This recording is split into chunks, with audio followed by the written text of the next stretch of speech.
Hey guys, this is Karan Bilani from MobiScrub, and this is a full review of the Samsung Galaxy S4 Mini.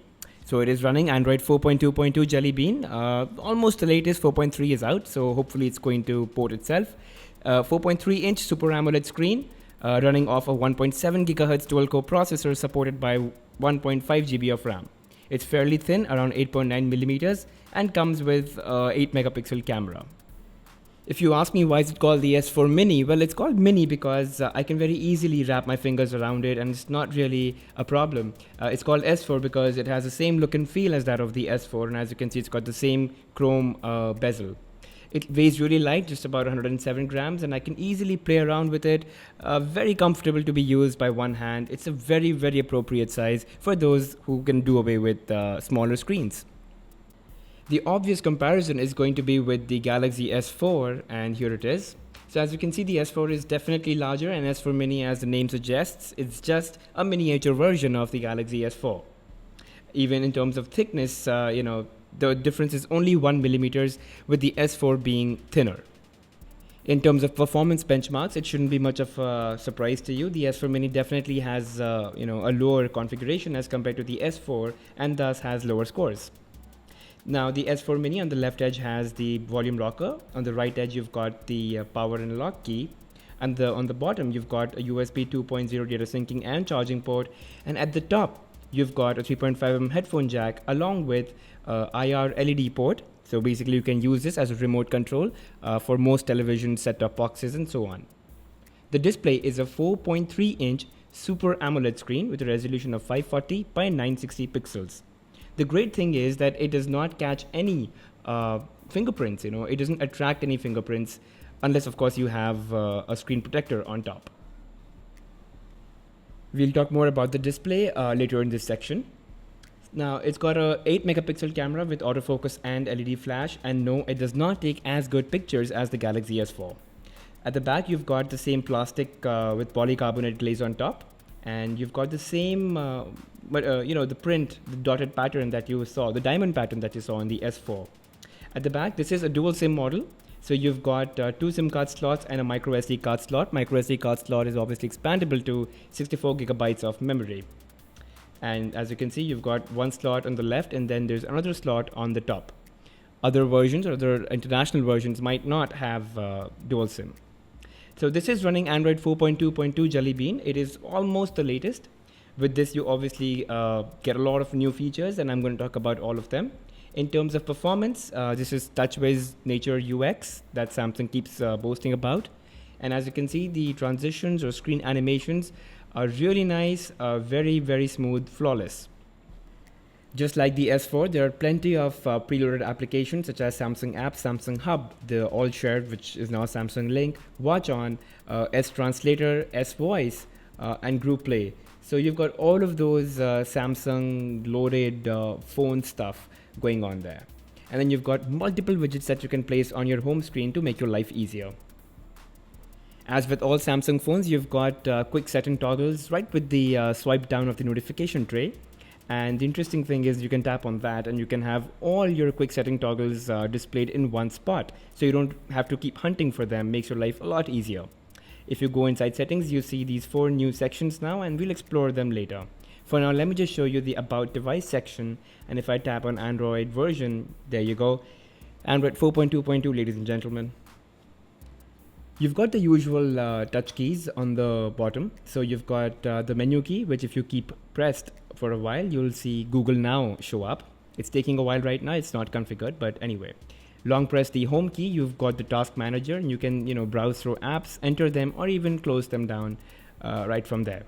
And then the return key, but if you keep it pressed, you do not have multi-window option. As you can see, even in the quick setting toggles, it's not there. As I've already mentioned, guys, this is a 4.3-inch Super AMOLED screen with a resolution of 540 by 960 pixels, which is a fairly good resolution for a device with just 4.3 inches of screen estate. The colors are eye-popping, they're really vivid, but that's the property of Super AMOLED screens, and if you really like bright colors, this is the display for you. Anyway, a lot of brightness levels, you can go out in the sunlight and you can pretty much read text quite clearly. As you can see, the resolution is really good. It's very crisp.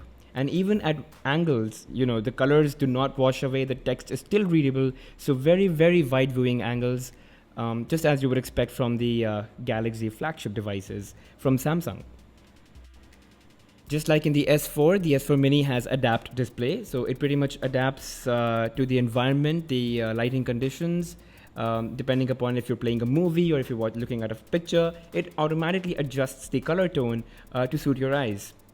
Then you've got screen timeout, and you can obviously adjust that. Display battery percentage, just a couple of things that you already know, and I'm just reiterating. Anyway, moving forward, let's go inside the camera application and see what's new. So as you would expect, you've got the new interface as you've seen in the Galaxy S4 as well. There is tap to focus. So you can just tap, take a picture, and it's really quick. Does not take time at all to click a picture. Obviously, you've got to have it focused. Apart from that, if you see, you've got a variety of modes, shooting modes, and it's got the same wheel rotation kind of UI that we've seen in the S4 and in the Galaxy camera as well. So that's tap to focus. It works okay. And then you've got a variety of color effects, but they're not the same as that on the S4. Very disappointing. These are the old ones that you've seen in the Note 2 and in the S3. Anyway, and then you've got access to gallery from there. Videos, you can shoot full HD videos with the ability to pause while shooting a video and resume. You can also take pictures while you're shooting, so you never miss any moment. Let's look at some other options or new things that the Galaxy S4 Mini has. There's screen mirroring, so you can pretty much mirror the screen on this phone onto any other Galaxy device. You can scroll down into My Device section and see motions and gestures. So there is direct call, smart alert. Direct call is just if you're looking at a contact, you pick up the phone, place it next to your ear, starts making a call. Smart alert, if you got any missed calls or unread messages, it kind of vibrates automatically.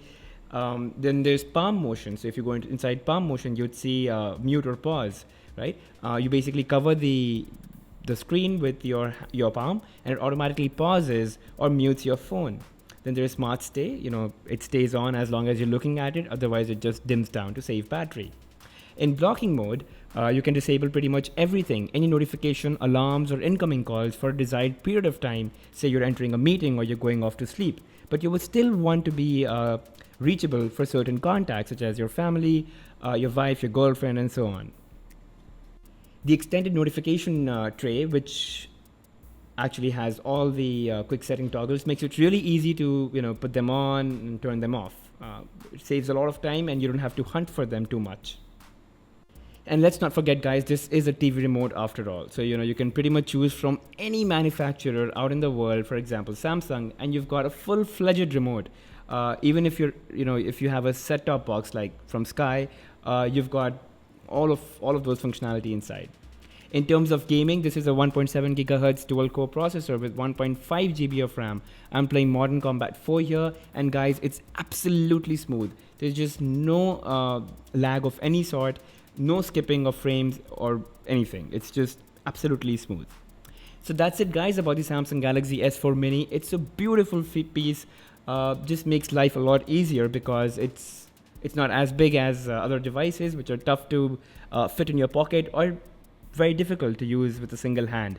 It's the perfect size, and I think the girls are going to love this. So thank you for watching, guys, and don't forget to subscribe.